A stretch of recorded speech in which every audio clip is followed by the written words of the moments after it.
Hello dear students, I welcome you all to SWS, that is Science with Sugar.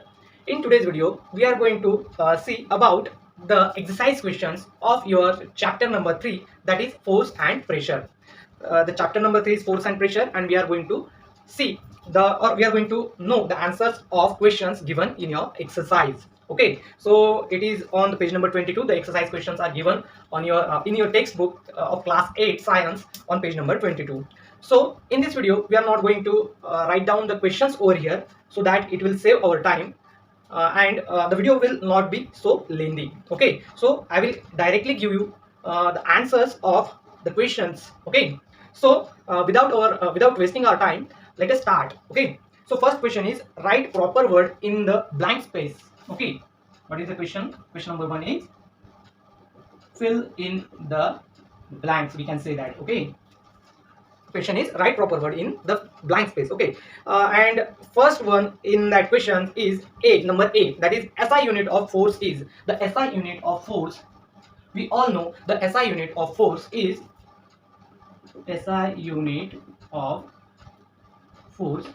Newton. Three options are given over there, that is dyne, Newton and joule. Out of those three, the middle one, that is Newton, is the SI unit for force. Okay, let us now concentrate on another question, the next one, that is the air pressure on our body is equal to the blank space given and pressure. Okay, so B is what? The air pressure on our body is equal to blank space and pressure. So options are given, that is atmospheric pressure or sea bottom pressure or space pressure. So the correct option would be the atmospheric pressure. So what will be the correct answer? Atmospheric pressure. You should write this word in that blank space. Okay, the air pressure on our body is equal to atmospheric pressure. Okay, moving forward towards the next question, that is question number C. For a given object, the buoyant force in liquid of different dash is dash. We can say that for a given object, the buoyant force in liquid of different density is different. We can write over here that. Okay, so for a given object, the buoyant force in liquid of different density, in first blank space you should write density, and so no, density is different. These are the options given in your given below the questions, and you should use these objects. First, in that question, first one is density, and another space, another fill in the blanks will be different. Okay, so what would be the sentence? For a given object, the buoyant force in liquid of different densities is different. इसका मतलब ये होता है कि एक specific जो object दिया होगा, उस ऑब्जेक्ट के लिए the bind force of liquid, जो लिक्विड उस पर फोर्स अप्लाई करेगा, तो वो डिफरेंट डेंसिटी का अगर होगा तो वो डिफरेंट प्रेशर वहां पर अप्लाई करेगा. Okay, now moving forward to the next question, that is the SI unit of pressure. SI unit of pressure, and options are given: Newton per meter cube, Newton per meter square, kilogram per meter square, or Pascal per meter square. And we all know the SI unit for pressure is Newton per meter square. Okay, so this was the first question, and these are the answers for that question number 1. Okay, now we will move to the next question, that is question number 2, make a match. Okay, so now moving to the next question, that is question number 2, make a match. कुछ pairs दिए गए, आपको column दिए गए, दो column, ए group और B group. ए group में जो कुछ भी आपको एंटिटीज जो कुछ भी दिए हैं वहां पर, उनको आप उन सभी एंटिटीज को आपको मैच करना है with the options given in the column B, that is B group. So A group में क्या क्या दिया है ये हम पहले लिख लेंगे. सो ए ग्रुप में पहला दिया है fluid, second one is blunt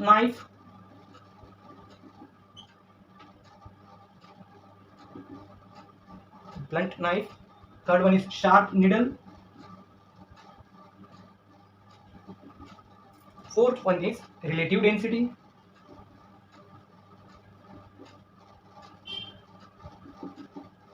and fifth one is hectopascal.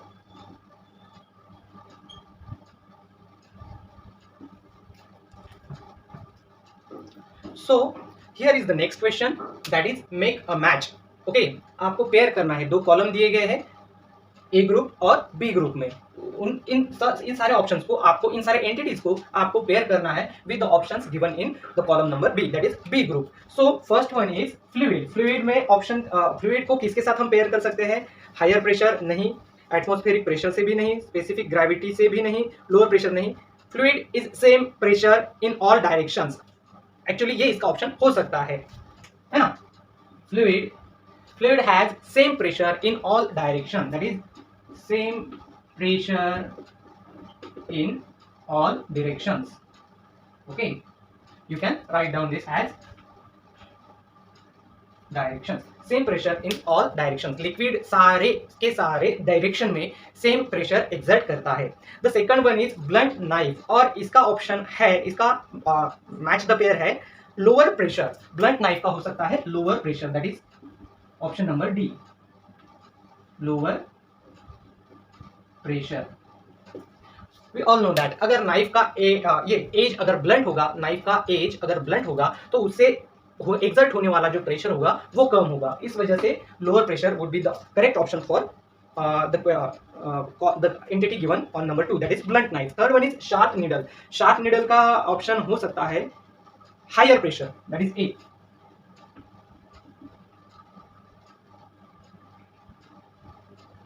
Higher pressure. Sharp needle, जितनी ज्यादा शार्प होगी नीडल उतना ज्यादा उससे प्रेशर एक्सर्ट होगा। सो हायर प्रेशर, ये इसका ऑप्शन है। The next one is relative density, and we all know that relative density is also known as specific gravity, that is given on option number C, that is specific gravity. Okay, और रही बात अब 5वें number की, that is hectopascal, वो रहेगा atmospheric pressure. एक ही quantity बची है, एक ही एंटिटी बची है जिसे कहेंगे जो है एटमॉस्फेरिक प्रेशर। बी नंबर पर है atmospheric pressure, atmospheric pressure. So these are the options, these are the answers of this question, that is match, make a match, okay, or match the pair, all what you can say. Okay, now moving to the next question, that is question number 3. Answer the following questions in brief. We have to give the answers in brief, so we will see that part here. Okay, so here is the question, that is question number 3. Answer the following questions in brief. उसमें से पहला दिया गया है a plastic cube is released in water. I am just reading questions and you can also see that questions in your textbook. Okay, I will write answers here directly. Okay, a plastic cube is released in water. Will it sink or come to the surface of water? इसका मतलब ये है, एक plastic cube दिया गया है और वो वाटर में डाल दिया गया है। क्वेश्चन ये है कि वो प्लास्टिक क्यूब वाटर में सिंक होगा, मतलब डूब जाएगा, या it will float on the water surface, that is ये पानी के ऊपर तैरेगा, या मतलब या तो डूब जाएगा या तैरेगा, ये आपको पूछा गया है। तो as we all know, plastic has lower density than water. Plastic की जो डेंसिटी है वो लो है वाटर से। सो प्लास्टिक, कोई भी चीज अगर वाटर की डेंसिटी से, अगर उसका डेंसिटी, उस ऑब्जेक्ट का डेंसिटी अगर कम है तो जाहिर सी बात है वो ऑब्जेक्ट वाटर के वाटर के सरफेस पर फ्लोट होगा, क्योंकि the buoyant force which will be exerted by water, the buoyant force which will exerted by water will be more as the density of that object is less and density of the water is more. So we can say here that plastic has lower density than water, and due to this reason the buoyant force exerted by the water will be more, and therefore that plastic object will float on the surface of water, on the surface of water. So this will be the answer for that question. Plastic has lower density than water, and due to this reason the buoyant force exerted by the water will be more. As we all know, if the buoyant force is more, that means the density will be more. Okay, the buoyant force exerted by any liquid is depend upon its density. Okay, so water का density अगर ज्यादा है तो water की density ज्यादा हो जाने की वजह से वो जो buoyant force अप्लाई करेगा उस ऑब्जेक्ट पर वो ज्यादा होगा और इस वजह से वो ऑब्जेक्ट डूबेगा नहीं तो फिर तैरेगा वाटर पर. So this will be the answer for that question. Okay, so now we will move to the next question. So now the next question is, why do the load carrying heavy vehicles have large number of wheels? हम सब ने ये बात देखी होगी, जो vehicles या जो बड़े बड़े ट्रक्स होते हैं जो हेवी मटेरियल जो कैरी करते हैं, है ना, तो हेवी व्हीकल जो है उनमें आपने अगर देखा होगा तो व्हील्स के नंबर ज्यादा होते हैं. There are maximum number of wheels present over there, मतलब वो व्हीकल्स को व्हील्स ज्यादा होते हैं. तो वो क्यों होते हैं ये आपको सवाल किया गया है. तो उसका आंसर ये हो सकता है कि आप सभी को पता है प्रेशर जो एग्जर्ट होता है, प्रेशर का सीधा ताल्लुकात होता है एरिया से, है ना. Force upon area is called as pressure. Pressure का हम डेफिनेशन देते हैं, pressure is equals to force upon area, है ना, force upon area.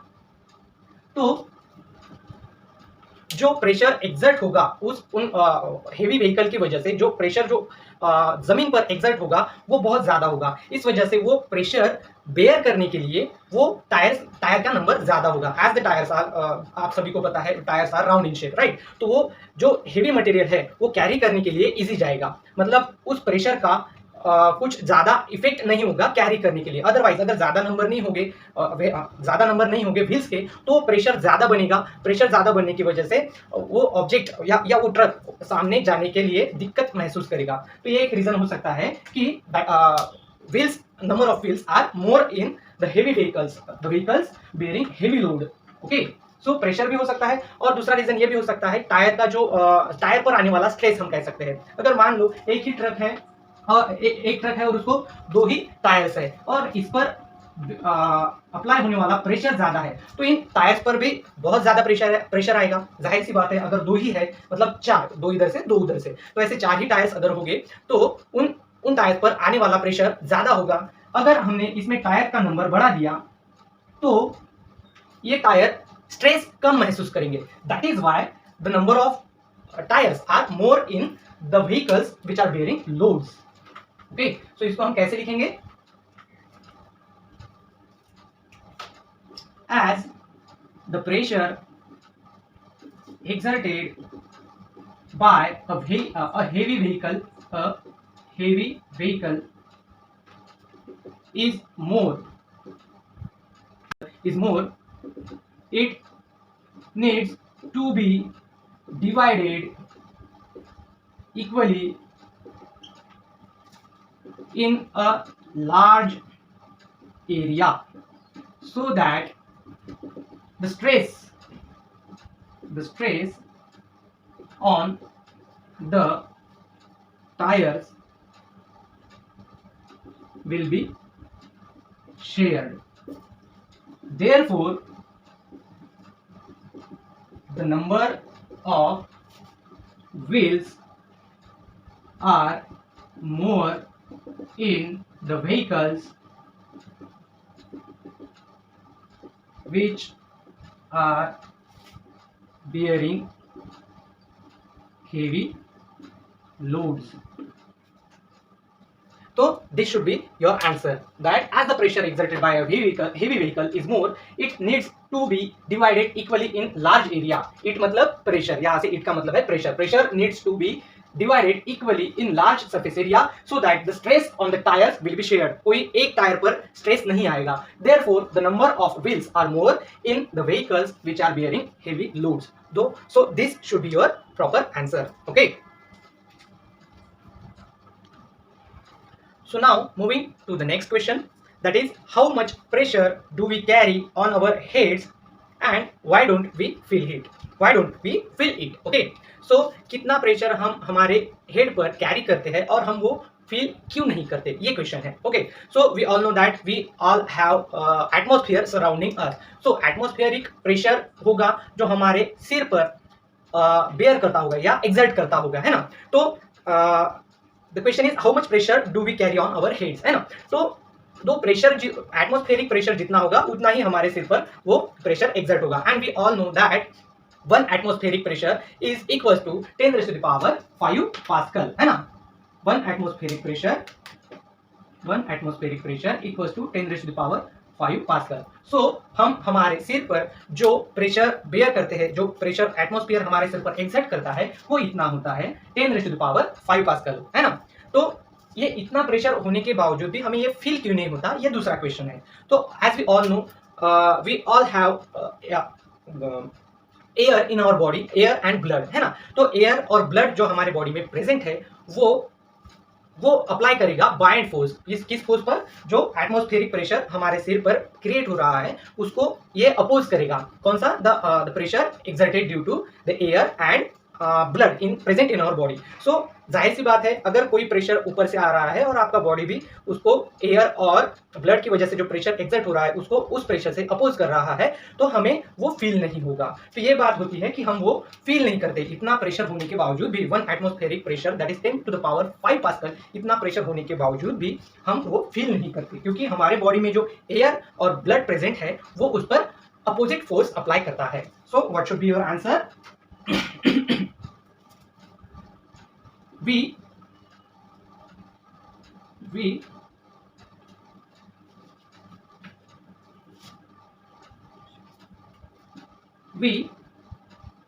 carry atmospheric pressure or 1 atmospheric pressure on our heads, which is equals to 10 to the power 5 pascals. And why don't we feel it? Because we don't feel this pressure because of the opposite force or opposite pressure exerted by the air and blood present in our body. We don't feel this pressure because of the opposite pressure exerted by the air and blood present in our body. So this should be your answer to the question number C. Okay. Now the next question is, why does it happen? That is question number 4. Why does it happen? मतलब ऐसा क्यों होता है? Okay, तो उसमें पहला question क्या है ये हम देखेंगे, जिसे हमें रीजन देना है। ऐसा क्यों होता है, इसके हमें रीजन देने हैं। Okay, so first question is, a ship dips to a larger depth in fresh water as compare to marine water. इसका मतलब कोई अगर शिप होगी तो वो फ्रेश वाटर में ज्यादा डीप जाएगी रादर दैन वो जो मराइन वाटर में जाएगी उससे ज्यादा डीप फ्रेश वाटर में जाएगी, है ना। मतलब फ्रेश वाटर में जाएगी तो ज्यादा डेप्थ तक जाएगी, ज्यादा डीप तक जाएगी, और मराइन वाटर में ऐसा नहीं होगा। तो इसके पीछे रीजन क्या हो सकता है? सो हमें पता है कि फ्रेश वाटर की डेंसिटी और मराइन वाटर की डेंसिटी, इन दोनों डेंसिटीज में फर्क होता है। तो इन दोनों में से डेंसिटी किसका ज्यादा होता है? We all know that the density of marine water is more, है ना। तो density of marine water is more, that is why वहां पर जो एक्ट होगा force of buoyancy, that is buoyant force, वो भी ज्यादा होगा। We all know that density is directly proportional और the buoyant force is directly proportional to the density of the object. तो अगर लिक्विड का डेंसिटी ज्यादा तो उसकी वजह से अप्लाई होने वाला बाइंड फोर्स ज्यादा। ओके, तो बाइंड फोर्स ज्यादा हो जाने की वजह से वो जो शिप होगा वो ज्यादा डीप तक नहीं जा सकेगा, क्योंकि वाटर ऊपर उस पर अपोजिट फोर्स अप्लाई करेगा। वेयर एज फ्रेश वाटर की डेंसिटी मराइन वाटर की डेंसिटी से कम होती है, तो उसके वजह से वो जो शिप है, डेंसिटी कम होने की वजह से वो बाइंड फोर्स भी उसकी वजह से कम अप्लाई होगा, तो वो जो शिप है जो अंदर जाएगी तो वो ज्यादा डीप तक जा सकेगी, है ना। तो इसके पीछे रीजन क्या हो सकता है, ये हम लिखेंगे जो हमने एक्सप्लेन किया है। As the density of marine water is more than the density of fresh water. Density of fresh water, the buoyant force applied by the marine water will be more. Therefore, the ship will not go deep in the marine water. Okay, as the density of marine water is more than the density of fresh water, so the buoyant force applied by the marine water will be more. So therefore the ship will not go deep in the marine water, whereas fresh water में वो जब जाएगी तो deep तक जाएगी. So this will be your answer. Now the next question is, fruits can easily be cut with a sharp knife. मतलब sharp knife की वजह से फ्रूट्स इजीली कट हो सकते हैं. तो ऐसा क्यों होता है ना? तो हमें पता है इसका सीधा संबंध प्रेशर से होता है ना? प्रेशर का फॉर्मूला क्या है? Pressure is equal to force upon area. तो जाहिर सी बात है, अगर एरिया कम होगा तो प्रेशर ज्यादा होगा. अगर नाइफ ब्लंट होगा, कोई एक चाकू होगा, वो उसको धार नहीं होगी या वो उसको शार्पनेस ज्यादा नहीं होगी, तो इसका मतलब वो ब्लंट नाइफ है ना? तो वो ब्लंट नाइफ होगा तो उसका एरिया ज्यादा होगा थोड़ा बहुत. तो एरिया ज्यादा हो जाने की वजह से उसका प्रेशर कम होगा. तो प्रेशर कम तो फ्रूट्स काटने में दिक्कत जाएगी. वेयरएज अगर ऐसा चाकू है जिसका एरिया कम है, जिसका वो सरफेस बहुत ही शार्प है, जिसको जहां से वो कट होता है, जहां से वो कट करता है, तो वो जो एज है वो बहुत ही शार्प है, तो इसका मतलब उसका एरिया कम है. तो एरिया कम तो प्रेशर ज्यादा एक्सर्ट करेगा. So it will be more easier to cut the fruits with the sharp knife. So this will be your answer, as the pressure exerted by a sharp knife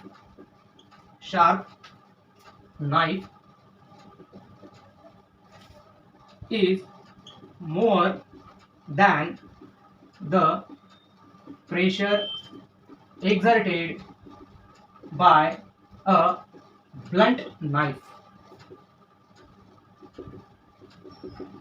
It will cut the fruits or it will cut the fruits more easily because pressure is inversely proportional to the area. तो blunt knife में area ज्यादा होता है, area ज्यादा तो pressure कम, इसका मतलब fruits काटने में दिक्कत जाएगी.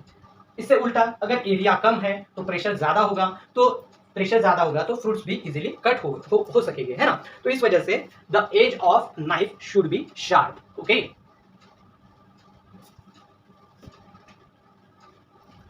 Now the next question is, the wall of a dam is broad at its base. मतलब धरन, जो डैम होते हैं जिसे हम धरन कहते हैं मराठी में, तो उसका वॉल जो होता है वो ब्रॉड होता है एट इट्स बेस. मतलब बेस में नीचे के एरिया में वॉल्स जो होती है डैम के वो ब्रॉड होती है. तो वो क्यों होती है? Why does it happen? मतलब ये क्यों, ऐसे क्यों होना चाहिए?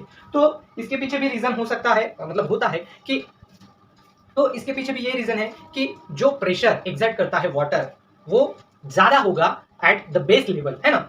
हमने एक एक्टिविटी भी पढ़ा है, जब पढ़ते हुए चैप्टर जब हम पढ़ेंगे तो चैप्टर में एक्टिविटी दिया है एक बॉटल का, जहां पर एक बॉटल को 3 जगह होल्स किए गए. तो होल से जो ज्यादा पानी बाहर आएगा तो वो ये वाले होल से आएगा, जो नीचे होगा उससे ऊपर अगर एक होल है तो वो थोड़ा कम दूर जाएगा, और उसके ऊपर है तो उससे थोड़ा कम दूर जाएगा. इसका मतलब कि यहाँ पर जो प्रेशर होता है पानी का, जो एट द बेस एरिया में होगा, नीचे के एरिया में होगा, वो ज्यादा होगा. तो इसी वजह से डैम में क्या होता है, बहुत ज्यादा पानी होने की वजह से पानी का जो प्रेशर होता है वो बेस में ज्यादा होता है. तो अगर ये समझो ये वॉल हम मानते हैं डैम की, तो यहाँ पर इस बेस में अगर पानी ज्यादा है तो यहाँ पर पानी का प्रेशर भी ज्यादा होगा. पानी का प्रेशर ज्यादा होने की वजह से ये यहाँ पर प्रेशर एग्जर्ट जो होगा वॉल पर वो ज्यादा होगा. तो अगर ये वॉल छोटी रही या तो कम रही साइज में, ब्रॉड नहीं रही, तो ये वॉल ब्रेक हो सकती है. इस वजह से ये जो प्रेशर पानी की वजह से एग्जर्ट हो रहा है उसको बेयर करने के लिए ये वॉल्स जो होते हैं डैम के वो ज्यादा ब्रॉड होते हैं eight the base area.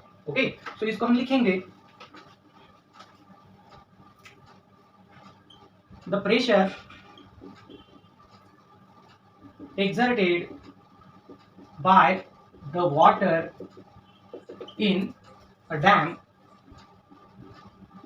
is more at the base और एट इट्स बेस, ऐसा हम कह सकते हैं। तो प्रेशर ज्यादा होने की वजह से वो प्रेशर बेयर करने के लिए वो वॉल्स ज्यादा ब्रॉड होते हैं। Okay, the pressure exerted by the water in a dam is more at the base, so it can break the walls of dam if those walls are not broad, और thin कहेंगे उसको, not broad मतलब ज्यादा broad अगर नहीं है तो वो ब्रेक कर सकता है ना। The pressure exerted by the water in a dam is more at the base, so it can break the walls of dam of those walls of dam if those walls are not broad, है ना। So it can break the walls of dam if those walls are not broad. Therefore,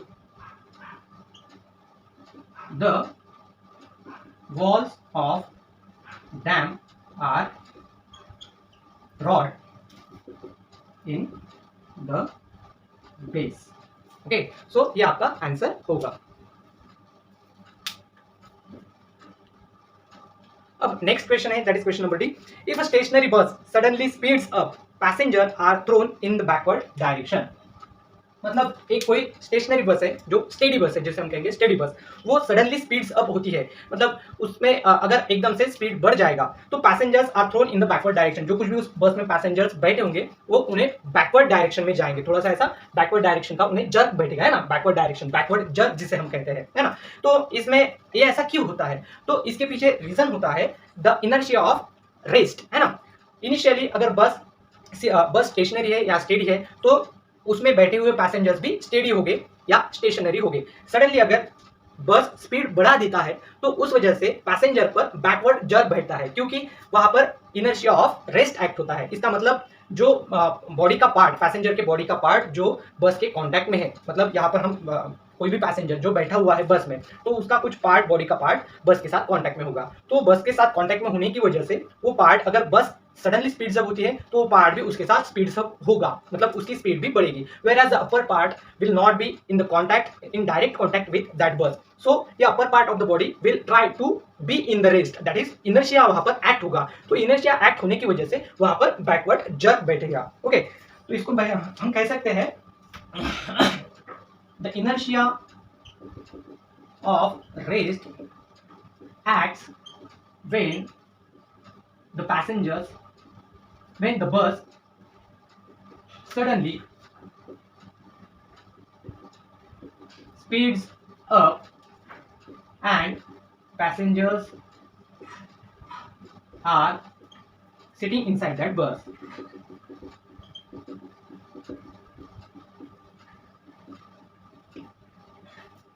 तो ऐसा क्यों? क्योंकि because the part of the body of a passenger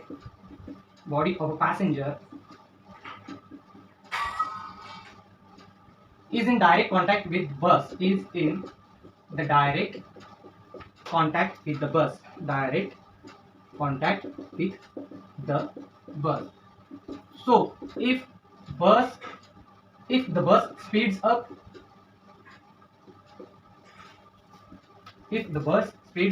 the part of the body which is in direct contact with the bus will also speeds up, and the part of the body which is not in the direct contact with the bus will feel will get a backward jerk.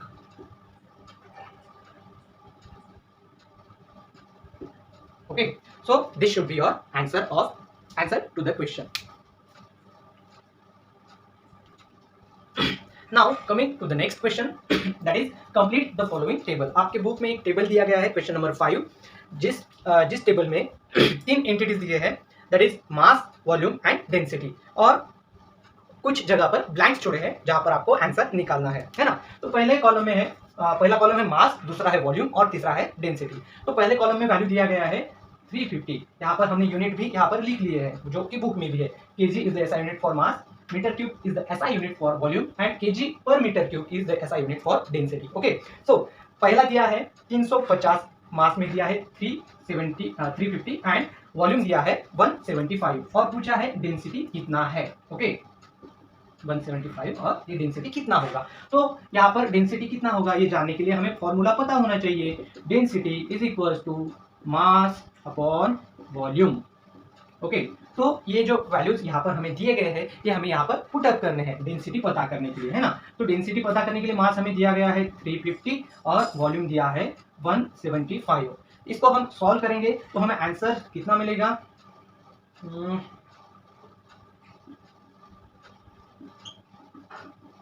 Okay, so 2 will be the answer for this blank space, that is 2, है ना। 2 kg per meter cube will be the density of that will be the answer for there। Okay, so density का formula जो होता है मास upon volume, ये आपको ध्यान में रखना है, ये आपको याद करके रखना है ताकि आपको ऐसे अगर वैल्यूज दिए जाएंगे तो आपको वो वहां पर वैल्यूज पुट अप करके आना चाहिए। ओके, तो ये हो गया। और दूसरा क्वेश्चन ये हमने मिटाना नहीं चाहिए था, मास अपॉन वॉल्यूम। दूसरा स्पेस दिया गया है, मास निकालने के लिए पूछा है मास कितना है और वॉल्यूम दिया है 190 और डेंसिटी दिया है 4, है ना। तो मास यहाँ पर पूछा है, मास कितना होगा फिर। तो मास निकालने के लिए डेंसिटी के रिलेटेड हमें फॉर्मूला पता होना चाहिए। ये मास, अगर डेंसिटी का फॉर्मूला होता है density equals to mass upon volume, तो यही फॉर्मूला यूज करके हम मास कैसे निकालेंगे। Mass is equals to density into volume, क्योंकि ये टर्म अगर इधर जाएगा तो राइट हैंड का टर्म लेफ्ट हैंड में जाएगा, वो डिवाइड में था तो यहाँ पर मल्टीप्लाई में हो जाएगा। This is the basic rule of mathematics. Okay, so density हमें अब पता है, डेंसिटी कितना है 2 है और वॉल्यूम कितना है डेंसिटी दिया गया है 4 और वॉल्यूम दिया गया है 190। So what will be the answer? 760. So 760 kg will be the answer for this blank space, है ना। 760 kg, 760. So this is the answer for the question. Okay.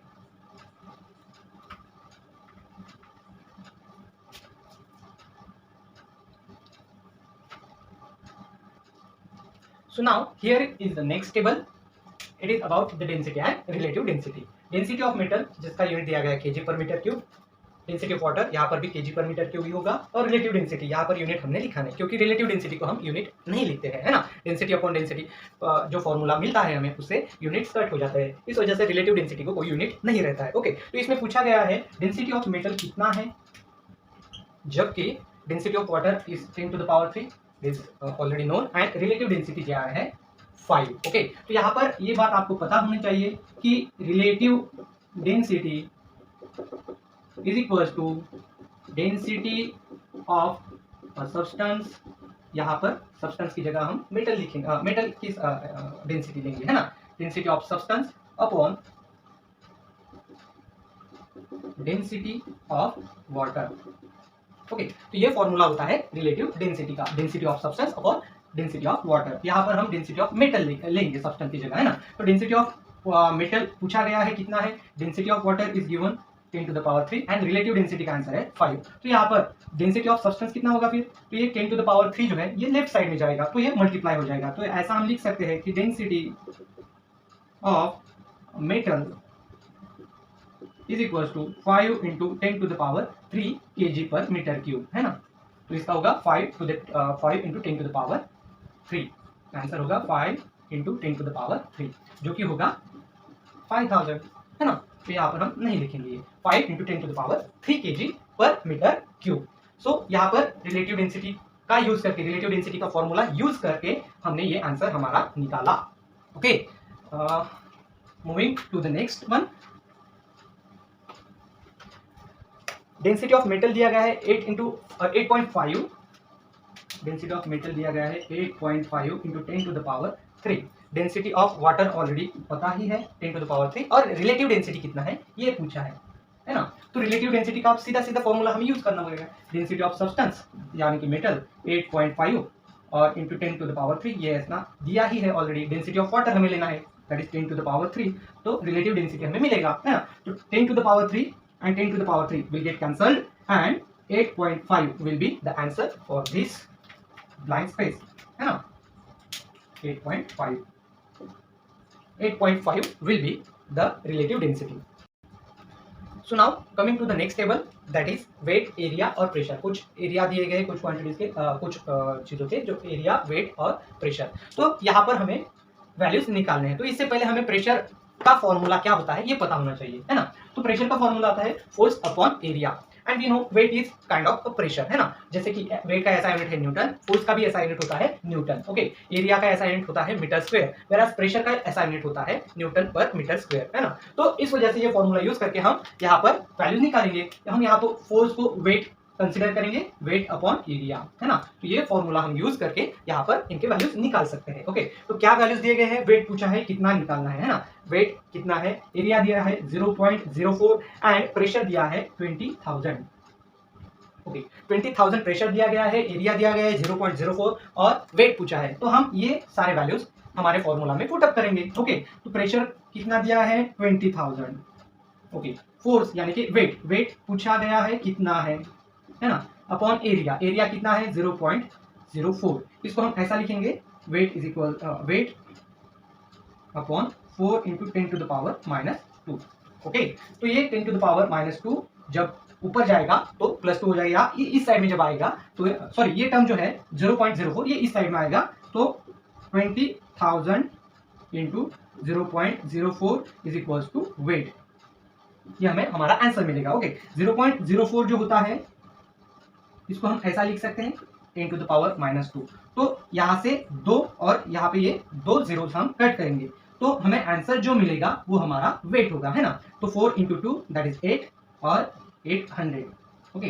Wait will be our 800 newton, okay. तो यहाँ पर हमें answer मिल गया है, कितना आएगा, weight is equal to 800 newton, okay. क्या किया हमने, प्रेशर का वैल्यू पुटअप किया, यहाँ पर एरिया का वैल्यू पुटअप किया और इसको इधर लेकर मल्टीप्लाई किया, है ना। तो 4 into 10 power -2 as it is यहाँ पर ले लिया और ये -2 और ये इसमें से 2 जीरो कट किए, तो इस वजह से हमें वेट का जो आंसर मिला that is 4 into 200 that is equal to 800 newton. So this will be the answer for this problem, okay.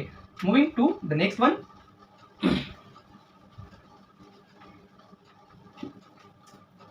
Wait दिया है 1500,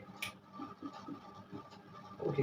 एरिया दिया है 500 और प्रेशर कितना है ये पूछा है। तो ठीक है, हम वैल्यूज पुट अप करेंगे। वेट कितना दिया है 1500, एरिया कितना है 500, तो हम 500 पुट अप करेंगे, है ना। तो इसको सॉल्व करने के बाद ये जीरो कट हो जाएगा, 5 5 1 5 and 5 3 15, so 3 will be our answer. So यहाँ पर होगा 3, answer will be your 3 newton per metre square will be the answer, okay. So ये हो गया question number 5 complete, okay. Now moving to the next question, that is question number 6. Question number 6, the density of a metal is 10.8 into 10 to the power 3 kg per meter cube. Find the relative density of metal. हमें एक metal का density दिया गया है और उसका relative density पूछा गया है। क्या है question number 6, the density of a metal is 10.8 into 10 to the power 3 kg per meter cube. Find the relative density of that metal. Okay, so given क्या है, given है density of metal, density of metal कितना है 10.8 into 10 to the power 3 kg per meter cube, density of metal दिया गया है, okay. Find the relative density, relative density कितना है ये यहाँ पर पूछा है, relative density is equal to what, क्या है ये, to find, okay. So we all know the formula for relative density, relative density is equal to density of object और सब्सटेंस। यहां पर हम मेटल की लेंगे density of substance upon density of water, और डेंसिटी ऑफ वाटर कितना होता है ये तो हमें पता ही, अभी थोड़ी देर पहले हमें देखा 10 to the power 3 kg per meter cube, है ना। तो यहाँ पर रिलेटिव डेंसिटी निकालने के लिए हमें इन दो चीजों की वैल्यू पुट अप करनी पड़ेंगे। डेंसिटी ऑफ सब्सटेंस मतलब डेंसिटी ऑफ मेटल, तो कितना है 10.8 इंटू 10⁻³ अपॉन, अब डेंसिटी ऑफ वाटर कितना होता है, अभी थोड़ी देर पहले एक लास्ट के टेबल में हमने देखा 10⁻³ is the density of water. So हम वो वैल्यू यहाँ पर पुट अप करेंगे 10⁻³ तो 10⁻³ and 10⁻³ will be get cancelled, so we will get our answer that is 10.8. So the relative density of that metal will be 10.8 or the specific gravity of that metal will be 10.8, as the relative density is also called as specific gravity. Okay, so here is the answer.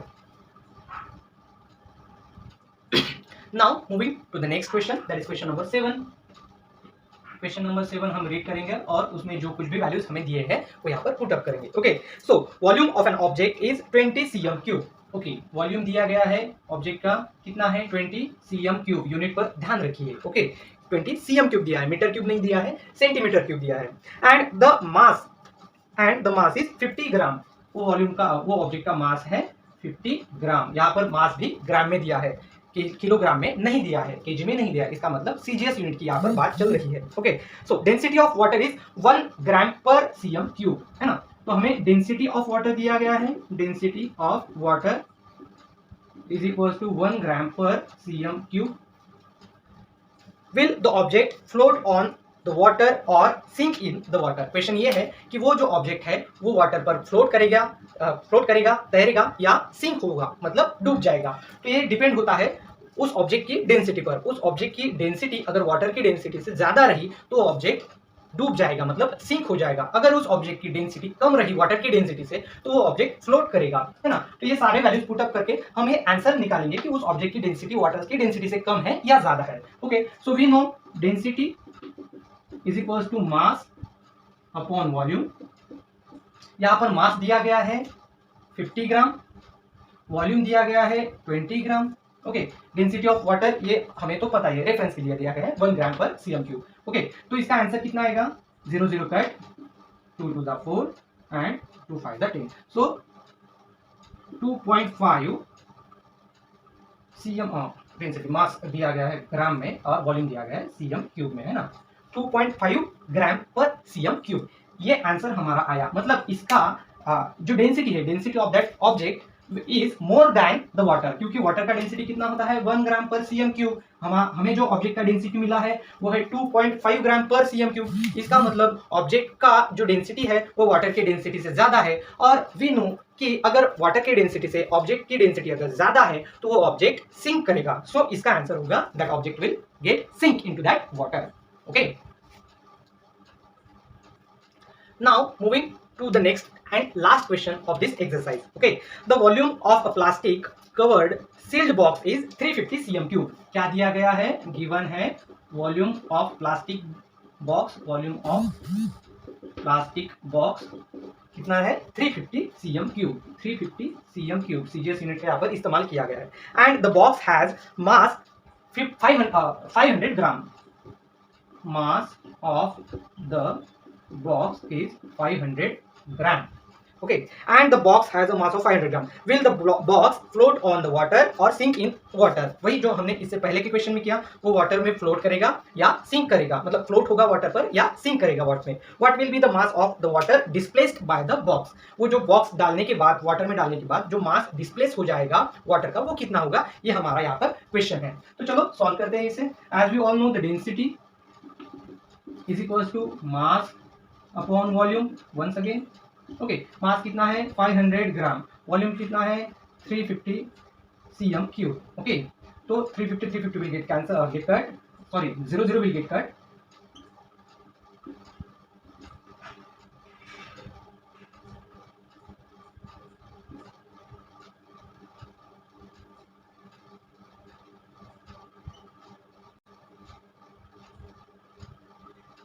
Okay, so this will be the answer, that is 1.428 gram per cm3। तो ये क्या हो गया, density of that plastic box. तो density of that plastic box is 1.428 gram per cm3। तो इसका मतलब जाहिर है कि वो बॉक्स की जो डेंसिटी है वो वाटर की डेंसिटी से ज्यादा है। इसका मतलब वो जो बॉक्स होगा, वो जो ऑब्जेक्ट होगा वो सिंक होगा, मतलब पानी में डूब जाएगा। Okay, so first answer will be sink. और दूसरा क्वेश्चन है what will be the mass of water displaced by the box, मतलब वो जो बॉक्स वहां पर गिरा है, वो उस पानी में जो गिरा है उसका उसने जो वाटर डिस्प्लेस किया होगा वो कितना होगा, तो ये भी हम जान लेंगे। तो हमें एक बात पता है कि यहाँ पर आर्किमिडीज प्रिंसिपल आता है ना। आर्किमिडीज प्रिंसिपल क्या कहता है, अगर कोई ऑब्जेक्ट पानी में डूब रहा होगा तो पानी उतना ही बाहर जाएगा जितना उसका वेट होगा या जितना उसका वॉल्यूम होगा, है ना। तो यहाँ पर हमें ऑलरेडी वॉल्यूम दिया गया है 350 cm³ volume of that plastic box. तो इसका मतलब जाहिर है कि यहाँ पर आर्किमिडीज प्रिंसिपल अप्लाई होगा और volume of the box is 350 cm³।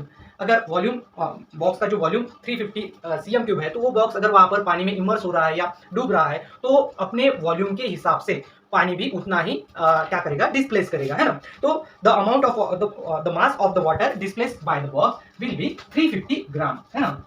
The mass of the water displace और द डिस्प्लेस्ड वाटर, ऐसा कहेंगे, the mass of the displaced water will be 350 gram.